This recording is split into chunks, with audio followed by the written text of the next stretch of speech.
Welcome all student teachers and parents. आजपासून आपण एक नवीन यूट्यूब व्हिडिओ सिरीज चालू करत आहोत. यामध्ये आपण career opportunities after 10th 12th and types of talents और skills required for future career selection plans हे स्टेप बाय स्टेप माहिती आपण देणार आहोत.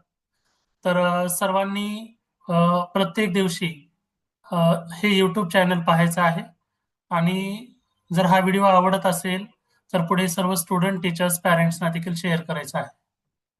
तर आज आपण या ठिकाणी सुरू करत आहोत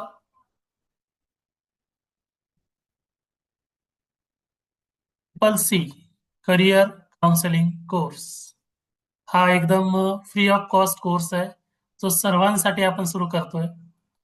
आपण त्या कोर्सचं नाव आहे करिअर काउन्सिलिंग कोर्स सी. आपण एक मूवी बघितली असेल, जिंदगी ना मिलेगी दोबारा. तसंच आपण करिअरच्या बाबतीत सुद्धा ठरवू शकतो की करिअर जर आपण चुकीचं निवडलं तर परत करेक्ट करू शकत नाही. त्यामुळं सर्व स्टुडंट्सनी हा कोर्स अटेंड करायचा आहे. त्यानंतर स्वतःमध्ये काय चेंजेस करायचे आहेत हे देखील स्टेप बाय स्टेप या कोर्समध्ये सांगण्यात येईल. त्यानुसार सर्वांनी करिअर सिलेक्ट करायचं आहे. डेफिनेटली सर्वांना या कोर्सची मदत होईल आणि 10वी नंतर योग्य सिलेक्शन, योग्य करिअर सिलेक्शन करण्यामध्ये किंवा 12वी नंतर काय करिअर सिलेक्शन करायचं किंवा ग्रॅज्युएशन नंतर कोणत्या जॉबमध्ये जायचं हे समजण्यासाठी सर्वांना हेल्प होईल. आपण पाहतो 10वी-12वी नंतर अनेक करिअर अपॉर्च्युनिटीज आहेत. त्यापैकीच मॅक्झिमम जे ट्रॅडिशनल करिअर अपॉर्च्युनिटीज आपण पाहतो की 10वी झाल्यानंतर आपण सहसा आर्ट्स फॅकल्टीमध्ये जातो किंवा कॉमर्स फॅकल्टीमध्ये जातो किंवा सायन्स किंवा ITI. सिलेक्टेड काही विद्यार्थी असतात जे 10वी नंतर वेगवेगळे डिप्लोमा कोर्सेस सिलेक्ट करतात. काही विद्यार्थी 10वी झाल्यानंतर MSc IT, टॅली किंवा वेगवेगळे कम्प्युटर कोर्सेस पूर्ण करतात किंवा काही विद्यार्थी वोकेशनल किंवा जॉब ओरिएंटेड कोर्सेस पूर्ण करतात. तर हे आपण अनेक वर्षापासून हे ट्रॅडिशनल पद्धत चालत आलेली आहे की मला जर पर्सेंटेज चांगले असतील तर मी सायन्सला गेलं पाहिजे किंवा त्यापेक्षा पर्सेंटेज कमी असतील तर कॉमर्स फॅकल्टी निवडली पाहिजे किंवा आर्ट्स. काही सिलेक्टेड विद्यार्थीच असतात ज्यांचं 10वी नंतर एक्झॅक्ट काय करायचंय हे या ठिकाणी ठरलेलं असतं. स्टुडंटच नाही, पॅरेंट्स असतील, टीचर्स असतील, सर्वांमध्ये हे एकच कन्सेप्ट क्लिअर आहे, ते म्हणजे जर पर्सेंटेज चांगले असतील तर सायन्सच निवडलं पाहिजे. जर एखाद्या विद्यार्थ्याला कॉमर्समध्ये इंटरेस्ट आहे, फक्त पर्सेंटेज चांगले आहेत म्हणून सायन्स निवडायचं, तर मला असं वाटतं की त्या विद्यार्थ्याचं नॉलेज, त्या विद्यार्थ्याचं आवड कशात आहे, स्किल कशात आहे, त्यानुसार त्या विद्यार्थ्याचं करिअर सिलेक्शन होणं महत्वाचं आहे. मग त्यानुसार नेमकं कोणत्या पद्धतीने विचार होणं गरजेचं आहे, विद्यार्थ्यांना कोणत्या पद्धतीनं गाईड करणं गरजेचं आहे, हे आपण या सिरीजमध्ये सी या सिरीजमध्ये स्टेप बाय स्टेप सांगणार आहोत. त्याच्यामधला पहिला महत्वाचा पॉइंट आपण सांगणार आहोत, टाइप्स ऑफ टॅलेंट्स और स्किल्स रिक्वायर्ड. जर आपण स्किल, कौशल्य, आज आपण पाहतोय स्किल इंडिया किंवा डिजिटल इंडिया असे वेगवेगळे प्रोजेक्ट सुरू झालेले आहेत. हे प्रोजेक्ट सुरू करण्याची गरज का पडलेली आहे? कारण की आज आपण पाहतोय दरवर्षी लाखो विद्यार्थी ग्रॅज्युएशन पूर्ण करतायत, पोस्ट ग्रॅज्युएशन पूर्ण करतायत, पण त्या हिशोबानं त्या ठिकाणी जॉब ऑपॉर्च्युनिटीज अवेलेबल होत नाहीयेत. आज आपण पाहतो, मागे मी एक YouTube शॉर्ट्स व्हिडिओ रील पाठवली होती. त्यामध्ये मी सांगितलं होतं की आपल्याकडे 17 ते 18 वर्ष शिक्षण घेतो प्रत्येक विद्यार्थी. तरी सुद्धा तो जॉबला क्वालिफाईड का होत नाही किंवा त्याला चांगली सॅलरी का भेटत नाही? तर सगळं त्याचं जर आपण पाहायला गेलं, लॅक ऑफ स्किल्स किंवा टॅलेंट्स, की माझ्यामध्ये काय कौशल्य आहे, माझ्यामध्ये काय टॅलेंट आहे, हे स्वतः त्या विद्यार्थ्याला माहिती नाही. कुणाच्या तर सांगण्यावरून तो 10वी नंतर एखादं करिअर निवडतो, 12वी नंतर वेगळंच करिअर निवडतो आणि ग्रॅज्युएशन झाल्यानंतर वेगळा जॉब करतो. म्हणजे त्याचं ग्रॅज्युएशन किंवा वयाच्या 25 वर्ष, 30 वर्ष वयापर्यंत त्याला हेच कोणी समजावून सांगत नाही की त्याला काय करायचं किंवा त्याच्यामध्ये काय आवड आहे, काय स्किल आहे, हेच पूर्ण स्टेप बाय स्टेप गायडन्स कुणीही करत नाही आणि त्यामुळं कुठं ना कुठं त्याचा ट्रॅक चुकत जातो आणि लास्ट वेळेस तो काय करतो की जो जॉब मार्केटमध्ये भेटेल तो जॉब तर करतो. त्याच्या क्वालिटीवर त्याच्या स्किलवरचा तो जॉब करत नाही. तर असे जर आपण आपल्या देशातली जी बेरोजगारीचं प्रमाण वाढलेलं आहे त्याचं सगळ्यात मोठं कारण आहे की आपण फक्त पर्सेंटेजच्या मागे लागलेलो आहोत. फक्त मला 10वीला 70-80% 90%, 12वीला 80% 90%, ग्रॅज्युएशन चांगल्या टक्केवारीने पूर्ण झालं पाहिजे. परंतु एक लक्षात ठेवा, कॉर्पोरेट कंपनीज, मल्टीनॅशनल कंपनीज फक्त पर्सेंटेज पाहत नाहीत. पर्सेंटेज सोबतच तुमचं स्किल पाहिलं जातं. मग हे स्किल दोन प्रकारचं असतं. एक असतं बाय बर्थ आणि दुसरं असतं बाय अक्वायर्ड टॅलेंट. आता बाय बर्थ आणि अक्वायर्ड टॅलेंट मध्ये काय फरक आहे? इनबॉर्न टॅलेंट म्हणजे काय की आपण जन्मता स्टुडंट्समध्ये पाल्यामध्ये काहीतरी त्या ठिकाणी जे आपल्या पॅरेंट्स कडून जे स्किल येतात, क्वालिटी येतात, त्यांना बाय बर्थ टॅलेंट किंवा बाय बर्थ स्किल्स असं म्हणलं जातं.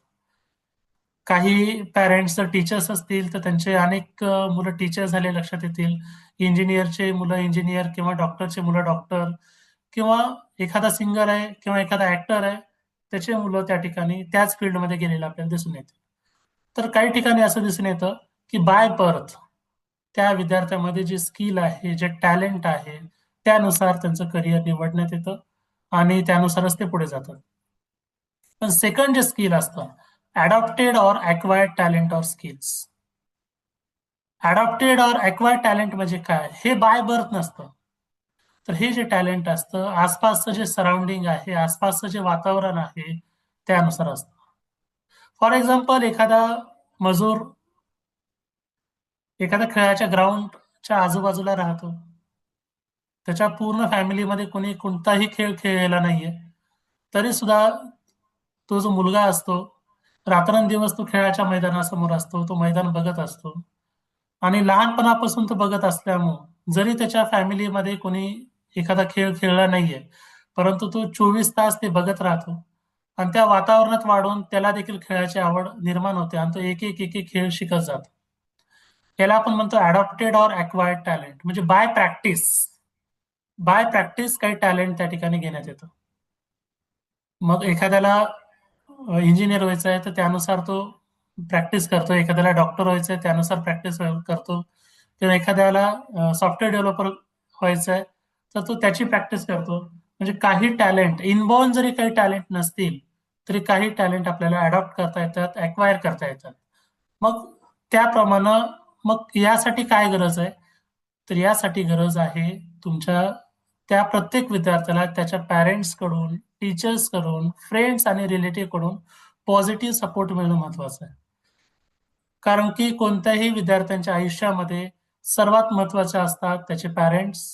त्याच्यामुळं त्या पॅरेंट्सनी त्या विद्यार्थ्याला पॉझिटिव्ह करणं महत्वाचं आहे.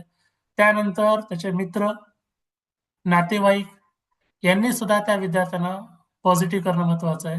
आणि सगळ्यात महत्वाचे असतात टीचर्स. टीचर्सनी ऑलवेज त्या ठिकाणी पॉझिटिव्ह ठेवलं पाहिजे. त्या विद्यार्थ्याला 50% आहेत का 90% आहेत? आपण 90% आहेत म्हणून ॲप्रिसिएशन करणं आणि 50% आहेत म्हणून त्या विद्यार्थ्यांना एकदम लो ठरवणं, त्यामुळे त्या विद्यार्थ्याची निगेटिव्हिटी वाढते. तर student, parents, friends, relatives, teachers या सर्वांनी आपल्या जवळच्या जो कोणी 10वी-12वी पास झालेला मुलगा आहे त्याला पॉझिटिव्ह केलं पाहिजे आणि त्याच्यामध्ये इनबॉर्न टॅलेंट कोणते आहेत आणि अडॉप्टेड टॅलेंट कोणते आहेत हे ठरवलं पाहिजे आणि त्यानुसार त्याला 10वी नंतर किंवा 12वी नंतर कोणतं करिअर त्यासाठी योग्य असेल. लक्षात ठेवा, स्टुडंट हा एकटा ठरवू शकत नाही. स्टुडंट्सला 10वी नंतर किंवा 12वी नंतर करिअर सिलेक्शन करण्यासाठी या सर्वांची मदत लागते. फक्त पर्सेंटेजच्या बेसिसवर करिअर सिलेक्शन करता येणार नाही. त्या विद्यार्थ्याचं इनबॉर्न टॅलेंट किंवा त्या विद्यार्थ्याचं अक्वायर्ड टॅलेंट, त्या विद्यार्थ्याची आवड कशात आहे, या सर्वाचा अभ्यास करूनच 10वी-12वी नंतर योग्य करिअर निवडण्यास त्या ठिकाणी सोपे जाईल. तर या सिरीजच्या माध्यमातून हेच गायडन्स मी या ठिकाणी करणार आहे की एखाद्या विद्यार्थ्यामध्ये इनबॉर्न टॅलेंट कोणते आहेत आणि एखाद्या विद्यार्थ्यामध्ये अडॉप्टेड टॅलेंट कोणते आहेत, एखाद्या विद्यार्थ्याचे पर्सेंटेज काय आहेत, एखाद्या विद्यार्थ्याची आवड कशात आहे, या सर्वाचा अभ्यास करूनच त्या विद्यार्थ्याचं करिअर सिलेक्शन करणं महत्वाचं आहे. जर हा व्हिडिओ तुम्हाला जर आवडला असेल तर तुम्ही याला लाईक करा, सबस्क्राईब करा, शेअर करा. जेवढे काही तुमच्या कॉन्टॅक्ट मधले स्टुडंट्स आहेत, टीचर्स आहेत, पॅरेंट्स आहेत, यांच्यापर्यंत हा व्हिडिओ पोहोचवा. या व्हिडिओला जर मॅक्झिमम व्ह्यूज, लाईक, शेअर जर मिळाले तर असेच व्हिडिओ तुम्हाला ट्रिपल सी या सिरीज अंतर्गत पाठवण्यात येतील. आणि आपण हे यूट्यूब चॅनल सुरू करण्यामागचा उद्देशच हा आहे की सर्व विद्यार्थ्यांना, शिक्षकांना स्टेप बाय स्टेप करिअर गायडन्सच्या लेटेस्ट सगळ्या कन्सेप्ट समजणं आणि त्यासोबतच योग्य निर्णय घेण्यासाठी मदत करणं हाच या यूट्यूब चॅनल चालू करण्यामागचा उद्देश आहे. आणि हे सगळं फ्री ऑफ कॉस्ट आपण सर्व विद्यार्थी आणि शिक्षकांना प्रोव्हाइड करत आहोत. जर खरंच हा व्हिडिओ आणि सर्व कन्सेप्ट मी जे काही टीचिंग केलेले हे आवडला असेल तर सर्वांनी हा व्हिडिओ पुढे फॉरवर्ड करावा. धन्यवाद.